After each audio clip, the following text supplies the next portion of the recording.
Hello and welcome to this YouTube channel जिसका नाम है investing journey with Dayanand Gupta. जैसा कि चैनल के नाम से ही पता चलता है, इस चैनल का प्राइमरी एजेंडा अपनी शेयर मार्केट की जर्नी को शेयर करना है। साथ ही एक एजेंडा यह भी है कि आपको कन्विंस किया जाए कि शेयर मार्केट में बड़ी वेल्थ बनाई जा सकती है। इसी सीक्वेंस में पिछली वीडियो में हमने डिस्कस किया कि शेयर मार्केट में शुरुआत कैसे की जा सकती है, कौन कौन सी वो मेजर गलतियां हैं जो जनरली हम शेयर मार्केट में करते हैं। साथ ही हमने कुछ इंटरेस्टिंग चार्ट्स भी डिस्कस किए। आज की वीडियो की शुरुआत हम पिछली बार डिस्कस किए गए चार्ट्स के रिव्यू के साथ करेंगे। साथ ही साथ हम कुछ नई पिक्स भी तलाश करने की कोशिश करेंगे, कुछ टेक्निकल पिक्स और कुछ फंडामेंटल पिक्स। वीडियो के आखिरी भाग में हम एक इंटरेस्टिंग टॉपिक लर्न करने की कोशिश करेंगे जिसका नाम है ट्रेड लॉग। हम जानने की कोशिश करेंगे कि ट्रेड लॉग क्या है, ट्रेड लॉग क्यों है और कैसे ये बेहतर डिसीजन लेने में हमें हेल्पफुल हो सकता है। आइए स्टार्ट करते हैं रिव्यू पिछले वीक डिस्कस किए गए चार्ट्स का। सबसे पहले चलते हैं पीआई इंडस्ट्रीज पे।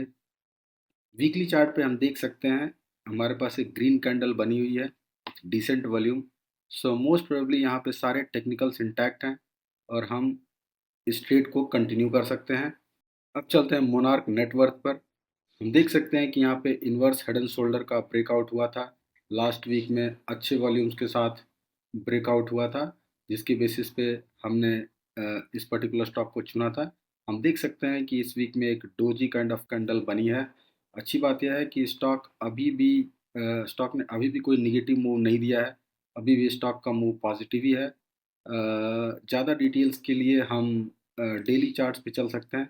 हम देख सकते हैं कि स्टॉक काफ़ी ऊपर तक गया था, यानी कि 500 के लेवल तक जाके वापस रिट्रेस हुआ है। करंट लेवल जो कि 440 का है। So I don't know what is the reason behind this big trace back, but most probably हमें एक और सेशन के लिए वेट करना चाहिए यहाँ पे। अगर फ्राइडे को मंडे। भी स्टॉक में नेगेटिव मूवमेंट बनता है तो हमें यहाँ से एग्जिट करना चाहिए। बट आई बिलीव कि नेक्स्ट वीक में स्टॉक में फिर से अच्छे मूव्स बनेंगे और स्टॉक फिर से वापस 500 के लेवल्स दिखाएगा। अब चलते हैं तीसरे स्टॉक की तरफ, जो कि है बेक्टर फूड्स। हम देख सकते हैं कि यहाँ भी वीकली चार्ट्स पे ब्रेकआउट हुआ था, जिसके बेसिस पे हमने लास्ट वीक में इस पर्टिकुलर स्टॉक को चुना था। इस वीक में भी एक ग्रीन कैंडल बनी है with decent volumes. So most probably यहाँ भी सारे टेक्निकल्स इंटैक्ट हैं और हम इस ट्रेड को कंटिन्यू कर सकते हैं। सो इस प्रकार हम पिछले वीक डिस्कस किए गए तीनों चार्ट्स के रिव्यू को क्लोज करते हैं। अब चलते हैं नए स्टॉक की तरफ, जो कि है होम फर्स्ट। हम देख सकते हैं होम फर्स्ट पे भी एक inverse head and shoulder pattern develop हुआ है। साथ ही यहाँ पे ब्रेकआउट हुआ था 2-3 हफ्ते पहले। Last to last week stock ने थोड़ा रिट्रेस किया है और अभी लास्ट वीक में स्टॉक ने एक अच्छा खासा ब्रेकआउट दिया है विथ सपोर्टेड वॉल्यूम्स। सो यहाँ पे हम अपनी एंट्री प्लान कर सकते हैं। अगर हम एग्जिट लेवल्स को एक्सप्लोर करने की कोशिश करें based on this inverse head and shoulder pattern, तो हम देख सकते हैं पैटर्न का बेस 700 के आसपास है। पैटर्न का मिड यहाँ 1000 के आसपास है। 1000 माइनस 700 दैट इज 300। सो यहाँ से हम फर्दर 300 का मूव एक्सपेक्ट कर सकते हैं, यानी कि 1100 plus 300 that is 1400। So 1390 1390 could be a decent level for exit in this particular stop home first। इसी के साथ हम टेक्निकल पिक्स को क्लोज करेंगे। बढ़ते हैं कुछ फंडामेंटल पिक्स की तरफ। सबसे पहले हम डिस्कस करेंगे वरुण बेवरेजेस को। सबसे पहले मैं बता दूं, अपने फंडामेंटल स्टॉक्स को डिस्कस करने के लिए और उनके डिफरेंट पैरामीटर्स को समझने के लिए, उनको पीयर से कंपेयर करने के लिए हम स्क्रीनर डॉट इन वेबसाइट का यूज करेंगे।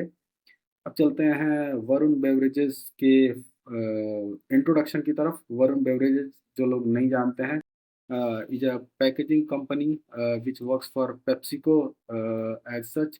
PepsiCo has many products, Pepsi, Tropicana, Slice, 7 Up, Sting, Kurkure, Lipton, Mirinda and a lot of other things। Most probably जो भी सॉफ्ट ड्रिंक्स हम देखते हैं except Coca Cola products are mostly PepsiCo products, और उन सब की पैकेजिंग मोस्टली इंडिया के लिए वरुण बेवरेजेस करता है। ये था स्टॉक्स का बेसिक और ये पर्टिकुलर कंपनी कहाँ पे काम करती है, किस सेगमेंट में काम करती है, उसका इंट्रोडक्शन। अब चलते हैं स्टॉक के पीयर कंपैरिजन की तरफ। हम देख सकते हैं मार्केट कैप के हिसाब से ये अपने सेगमेंट में सबसे बड़ी कंपनी है। सेक्टर इज एफएमसीजी और इंडस्ट्रीज फूड प्रोसेसिंग इंडियन। सो इस पर्टिकुलर इंडस्ट्री में वरुण बेवरेजेस सबसे बड़ी कंपनी है बेस्ड ऑन मार्केट कैप। यहाँ पे अपने पर्टिकुलर अकाउंट में मैंने कुछ पैरामीटर्स सेलेक्ट कर रखे हैं। इन पैरामीटर्स पे एक क्विक लुक डालते हैं, उसके बाद हम फर्दर डिटेल्स को कंपेयर करेंगे। पहला कॉलम है नेम, दूसरा कॉलम है करंट मार्केट प्राइस, तीसरा कॉलम है मार्केट कैप, चौथा कॉलम है current market price to book value, तीसरा है PE which is price to earning ratio. ये पर्टिकुलर कॉलम है ROE average out for 3 years, ROCE average out for 3 years, sales growth average out for 3 years, profit growth average out for 3 years, sales growth average out for 5 years, profit growth average out for 5 years, 1 year return, 3 year average return, 5 year average return, promoter holding, debt to profit, and 5 year operating margins. सो आइए इन particular parameters पे हम Varun beverages की performance देखने की या जानने की कोशिश करते हैं। हमारा ज़्यादा फोकस इन 5 पैरामीटर्स पे रहेगा, यानी कि पीई रेशियो जो कि हमें बताएगा कि ये पर्टिकुलर स्टॉक अपने बाकी पीयर्स के मुकाबले कितना सस्ता या कितना महँगा है।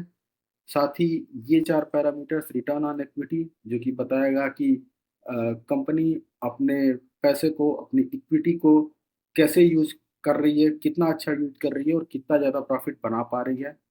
सेल्स ग्रोथ जो कि हमें ये बताएगा कि कंपनी साल दर साल कितना ज़्यादा सेल कर पा रही है, कितना ज़्यादा नया बिज़नेस क्रिएट कर पा रही है। प्रॉफिट ग्रोथ फॉर 3 इयर्स हमें बताएगा कि साल दर साल कंपनी की प्रॉफिट कितनी रहती है। तो बेस्ड ऑन दीस 4 थिंग्स हम देख सकते हैं कि return on equity is 30%, sales growth is 35%, profit growth is 76%। अगर हम देखें तो कोई भी इन पीयर्स में कोई भी ऐसा स्टॉक नहीं है जो इस तरह की इस तरह के ग्रोथ पैरामीटर्स या परफॉर्मेंस पैरामीटर डिलीवर कर पा रहा हो। साथ ही अगर हम स्टॉक के कॉस्टली होने की तरफ देखें तो स्टॉक का पी 86 है। बट अगर हम बाकी पीयर्स को भी देखें तो most of them trade at the similar levels. यहाँ पे 86 है, दिस 76 एंड दिस इज 81। यहाँ पे 2-3 कंपनीज हैं जिनके पी हमें सस्ते दिख रहे हैं। For instance this LT foods looks cheaper, but LT foods direct comparison नहीं है। एलटी फूड्स जो जिसे कि हम दावत के नाम से जानते हैं is mostly into the rice trade business. So rice is not direct consumable. बाकी Varun beverages, Bikaji foods etcetera direct consumables के बिजनेस में है, इसलिए they are not directly comparison और इसी वजह से यहाँ पे ये पी का गैप हमें दिख रहा है। साथ ही एक अवंती फीड्स भी है जिसका पी हमें फिर से सस्ता दिख रहा है, but again Avanti feeds is not direct comparable because Avanti feeds again trades in a different segment. वो फिशरीज के लिए फूड एटसेट्रा के बिजनेस में है। So based on these parameters हम देख सकते हैं कि वरुण बेवरेजेस बाकी पेयर से महंगा तो नहीं है, बट बाकी पेयर्स के मुकाबले इसकी परफॉर्मेंस बहुत ही अच्छी रही है। साथ ही हम ये भी देख सकते हैं कि स्टॉक का पिछले 1 साल का रिटर्न 76% रहा है, पिछले 3 साल का एवरेज रिटर्न 73% रहा है, पिछले 5 साल का एवरेज रिटर्न 63% रहा है। It means on an average stock delivers 60 to 70% growth year after year. So साथ ही एक और चीज़ कंपेयर करते हैं कि हमने स्टॉक के 3 साल के परफॉर्मेंस को तो यहाँ पे देख लिया। हम स्टॉक के 1 साल को परफॉर्मेंस को भी समझने की कोशिश करते हैं और ये वेरीफाई करते हैं कि कहीं स्टॉक की परफॉर्मेंस टाइम के साथ खराब तो नहीं हो रही। 1 साल की परफॉर्मेंस देखने के लिए हम आते हैं प्रॉफिट एंड लॉस सेक्शन की तरफ। हम देख सकते हैं return on equity 10 years, 5 years, 3 years and last year. तो sequentially it is increasing. It means last year का रिटर्न ऑन इक्विटी सबसे ज़्यादा है, परफॉर्मेंस इंप्रूव हो रही है। सेल्स ग्रोथ पर आते हैं। सो 10 years, 5 years, 3 years and 1 year, again the number is pretty much consistent respective of 1 year और 10 ईयर। जो हम प्रॉफिट के फ्रंट पर आते हैं, यहाँ हमें ज़रूर थोड़ी डिप दिखाई देती है। For the 3 years, it was 77%, and for the last year, it was just 29%. But considering that every other parameter is delivering just fine, most probably ये गैप भी फिल होगा और फ्यूचर में इनके प्रॉफिट जंप होके आएंगे। सो इस प्रकार हम देख सकते हैं कि वरुण बेवरेजेस फंडामेंटल्स के हिसाब से एक अच्छा पिक हो सकता है। एक और इंटरेस्टिंग चीज़ यहाँ पे ये है कि अगर हम स्टॉक के प्राइस चार्ट को देखें, तो यहाँ पे हमें एक लीनियरिटी दिखाई देगी। इसका मतलब स्टॉक्स में बड़े डिप जनरली नहीं होते हैं और स्टॉक लीनियरली समय के साथ बढ़ता रहता है। हमने पहले भी बात की थी कि स्टॉक कैसे हर साल लगभग 60 से 70% का रिटर्न देता आया है। सो ये था हमारा पहला स्टॉक। दूसरे स्टॉक की तरफ चलते हैं जो कि है choice international. Choice international relatively mid size की कंपनी है, 9000 करोड़ मार्केट कैप। इसके बिजनेस सेगमेंट्स की तरफ आते हैं। 3 बिजनेस सेगमेंट्स हैं। पहला है ब्रोकिंग एंड डिस्ट्रीब्यूशन। बहुत से लोग चॉइस ब्रोकरेज को जानते भी होंगे। दूसरा है एनबीएफसी सर्विसेज और तीसरा है एडवाइजरी सर्विसेज। एडवाइजरी सर्विसेज इनका रिलेटिवली नया सेगमेंट है और ये सेगमेंट काफ़ी तेज़ी से ग्रो हो रहा है। इंटरेस्टिंगली इस पर्टिकुलर सेक्शन में इनके मार्जिन्स भी ज़्यादा हैं। So most probably Choice International as a company will do better in future. इसी के साथ हम नज़र डालते हैं स्टॉक्स के चार्ट पर। ये हमने 5 साल का चार्ट ओपन किया हुआ है। यहाँ भी हमें चार्ट में एक लिनियरिटी दिखाई देगी, यानी कि चार्ट के प्राइस में बहुत बड़े डिप्स नहीं आए हुए हैं और price day by day, month by month gradually ऊपर की तरफ ही बढ़ता रहा है। चलिए अब चॉइस इंटरनेशनल को इसके पीयर से कंपेयर करते हैं। हम उन्हीं 5 पैरामीटर्स की बेसिस पर कंपैरिजन करेंगे। आरओई के फ्रंट पर अगर हम देखें तो this number is pretty much comparable to its peers. ROC is also comparable. But जैसे ही हम यहाँ सेल्स ग्रोथ और प्रॉफिट ग्रोथ पर आते हैं, हम देखते हैं कि चॉइस इंटरनेशनल का परफॉर्मेंस बाकी स्टॉक से काफ़ी ऊपर है। बाकी के स्टॉक्स लगभग इस नंबर 62 के आधे के आसपास ट्रेड करते हैं और चॉइस इंटरनेशनल का ये 98 प्रॉफिट ग्रोथ नंबर, बाकी स्टॉक्स इसके आधे या उससे ज़्यादा पर ही ट्रेड कर रहे हैं। इस फ्रंट पर हम देख सकते हैं चॉइस इंटरनेशनल एक बहुत ही अच्छी फंडामेंटल पिक बन सकती है। पर अगर जैसे ही हम पी पर नज़र डालते हैं, प्राइस टू अर्निंग पर नज़र डालते हैं, हम देख सकते हैं कि ये नंबर बाकी पेयर से काफ़ी ज़्यादा है। इसका एक सीधा सा रीज़न है कि जो स्टॉक अच्छी ग्रोथ ट्रेजेक्टरी पर होते हैं, जिनके सेल्स नंबर और प्रॉफिट नंबर्स जनरली अच्छे होते हैं, उन्हें मार्केट अच्छे पी से रिवॉर्ड करता है और उसी वजह से ये चॉइस इंटरनेशनल का पी ज़्यादा है। तो इस सारे क्राइटेरिया पे और इस सारे क्लैरिफिकेशन के बाद चॉइस इंटरनेशनल एक डिसेंट पिक लग रही है। साथ ही एक इंटरेस्टिंग चीज़ जो हमें यहाँ देखने को मिलती है, वो ये नंबर है, प्रॉफिट ग्रोथ का नंबर 100%। ये हमें ये बताता है कि कंपनी का प्रॉफिट हर साल पिछले साल का डबल हो जाता है। यह हमें ये बताता है कि कंपनी का प्रॉफिट हर साल डबल हो जाता है। इसका सीधा सा मतलब ये है कि कंपनी के शेयर का प्राइस भी हर साल लगभग डबल या उससे ज़्यादा होने की बहुत ज़्यादा पॉसिबिलिटी है। हम इस पर्टिकुलर प्राइस के डबल होने के अरेंजमेंट को यहाँ वेरीफाई भी कर सकते हैं। हम देख सकते हैं पिछले 1 साल का रिटर्न 120%, पिछले 3 साल का एवरेज रिटर्न 150%, पिछले 5 साल का एवरेज रिटर्न 120%। इसका मतलब स्टॉक साल दर साल बहुत अच्छे रिटर्न देता रहा है। फिर भी स्टॉक कॉस्टली नहीं है, क्योंकि इसके नंबर्स बहुत अच्छे हैं, इसके सेल्स और प्रॉफिट के नंबर्स बहुत अच्छे हैं। फिर से हम जो भी इंफॉर्मेशन यहाँ पे देख रहे हैं वो 3 साल की एवरेज इंफॉर्मेशन है। हम 1 साल की इंफॉर्मेशन को भी वेरीफाई करेंगे। यहाँ पर हम देख सकते हैं return on equity 3 year average is 18%, but last year average is 24%, way better than any of the previous averages. हम देख सकते हैं सेल्स ग्रोथ का number, the last year number is way better than any of the previous numbers, and this compounded profit growth, this last year's number is trailing 12 month number is pretty much comparable or better than the previous numbers. So इन सारे fronts पर हमें choice international एक बहुत ही अच्छा pick नज़र आता है on the fundamental basis. सो ये आज का हमारा दूसरा फंडामेंटल पिक है। तो दो फंडामेंटल पिक्स जो हमने इस वीडियो में डिस्कस किए, पहला है वरुण बेवरेजेस और दूसरा है चॉइस इंटरनेशनल। आइए अब सीखते हैं कुछ नया। जैसा कि मैंने पहले ही बताया, आज हम चर्चा करेंगे ट्रेड लॉग के बारे में। आइए समझते हैं ट्रेड लॉग क्या है। ट्रेड लॉग जैसा कि नाम ही बताता है, ट्रेड्स का एक लॉग है।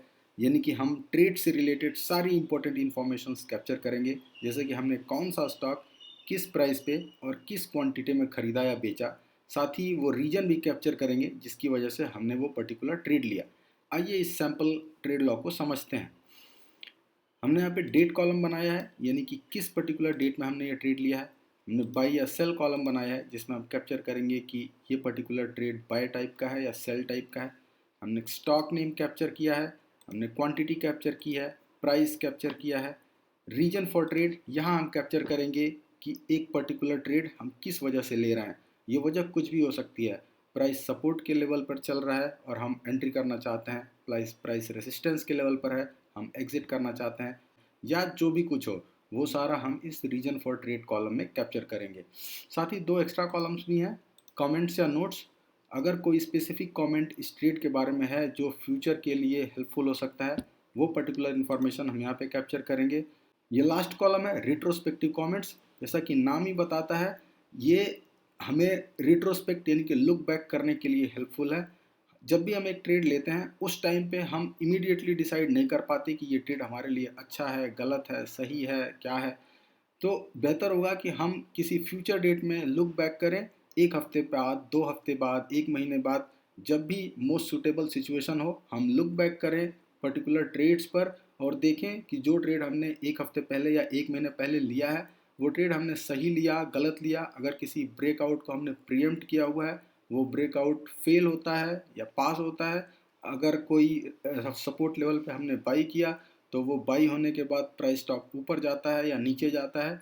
इन सारी इंफॉर्मेशंस को हम पास्ट की डेट्स के लिए कैप्चर करेंगे। उदाहरण के लिए देख सकते हैं यहाँ पे 3 सितंबर 2024 को मैंने एक सेल ट्रेड इनिशिएट किया है जियोजीत फाइनेंशियल सर्विसेज में। 300 quantity sold at the price of 145। यहाँ पे रीजन देख सकते हैं, partial profit book, target is 165। I am expecting a price target of 165 and I'm booking a partial profit at the level of 145. And then fortunately at the very next day my target is hit. We can see I got an ability to sell 3300 shares at the price of 168. My target price was 165. I sold it at 168 and that's how I exited from the trade. Now when I look back at the Geojit Financial Services, I can see that price made a high of 170 or something and then it traced back. Price वहाँ से नीचे आ गया है। इन दोनों basis पर मैंने इस retrospective comment में लिख दिया है कि ये ट्रेड मेरा मोरलेस सही था। मेरी जो एक्सपेक्टेशन थी उसके हिसाब से स्टॉक ने मूव दिया और 168 170 के बाद प्राइस नीचे चला आया। उसके बाद अगला ट्रेड यहाँ पे देख सकते हैं, एक और sell trade, Caplin Point Laboratories, quantity sold is 20, price is 2140। ये भी सिमिलर रीजन्स है, partial profit book and price target I am expecting is 2180। और जब मैं वापस जाके अभी ये ट्रेड हमारा एक हफ्ते पहले का है, अब मैं जाके इस स्टॉक का प्राइस चार्ट देखता हूँ तो वहाँ पे मुझे पता चलता है कि प्राइस 2140 तो इसने हिट किया बट 2180 ये हिट नहीं कर पाया और 2140 के बाद इसने यू टर्न ले लिया और प्राइस नीचे आना स्टार्ट हो गया। इस बेसिस पर मैंने यहाँ कमेंट में लिखा हुआ है, रिट्रोस्पेक्टिव कमेंट में लिखा हुआ है कि 2140 पे पार्शियल प्रॉफिट बुक करने का मेरा डिसीजन सही था, क्योंकि अगर मैं 2180 जो कि मेरा टारगेट प्राइस है उसका वेट करता तो शायद ये प्रॉफिट भी मेरे हाथ से निकल जाता। उसी प्रकार मैंने सारे रीजन्स नोट डाउन किए हुए हैं। जैसे वेक्टर फूड में मैंने एक बाई ट्रेड ट्रिगर किया हुआ है ब्रेकआउट के पर्सपेक्टिव से। यहाँ पे एक और इम्पॉर्टेंट ट्रेड हम देख सकते हैं, Varun beverages sold 157 at the rate of 1534।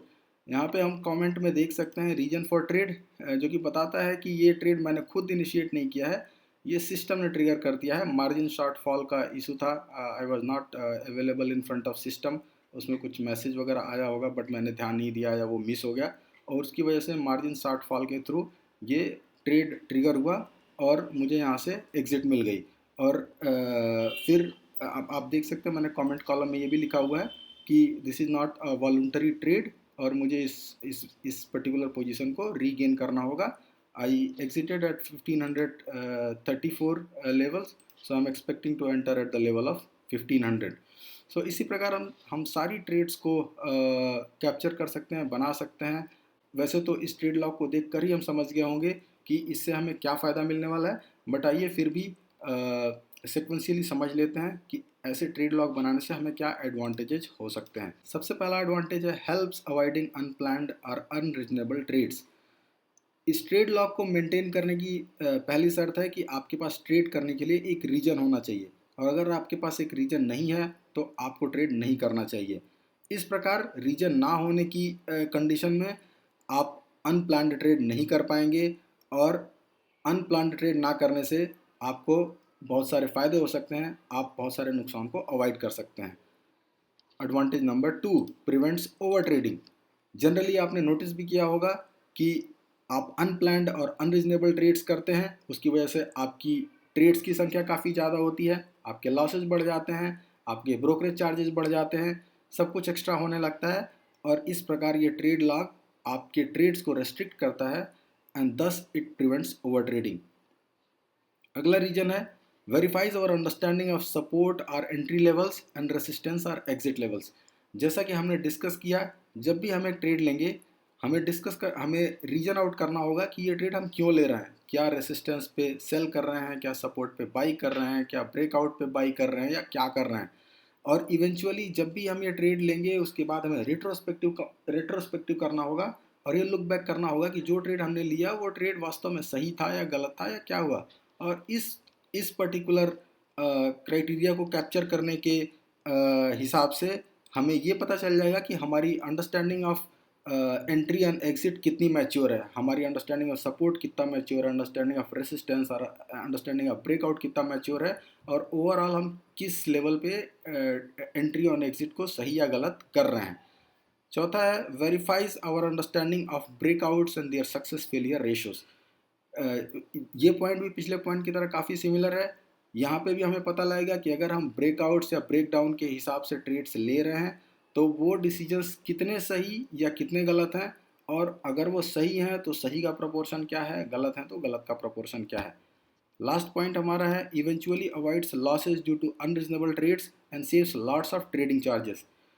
Again जैसा कि हमने पहले और दूसरे पॉइंट में डिस्कस किया था, हम अनप्लान्ड ट्रेड्स लेने से बच सकते हैं अगर हम ट्रेड लॉग यूज करेंगे, और इवन जनरली यही होता है कि अगर हम अनप्लान्ड या अनरीजनेबल ट्रेड्स लेते हैं तो हमें उनसे लॉस होता है और बाद में हम पछताते हैं। उन पर्टिकुलर लॉसेस को हम अवॉइड कर सकते हैं। साथ ही ये हमें ट्रेडिंग करने से रोकती है, हमारे ट्रेड्स की संख्या को लिमिट करती है, इसी वजह से हम ट्रेडिंग चार्जेस के रूप में बहुत सारा पैसा सेव कर सकते हैं। इसी के साथ इस वीडियो के एंड की तरफ चलते हैं। वीडियो देखने के लिए बहुत बहुत धन्यवाद। अगर वीडियो का कंटेंट पसंद आया हो तो लाइक और शेयर करें, चैनल को सब्सक्राइब करें। Thank you for watching. Good bye.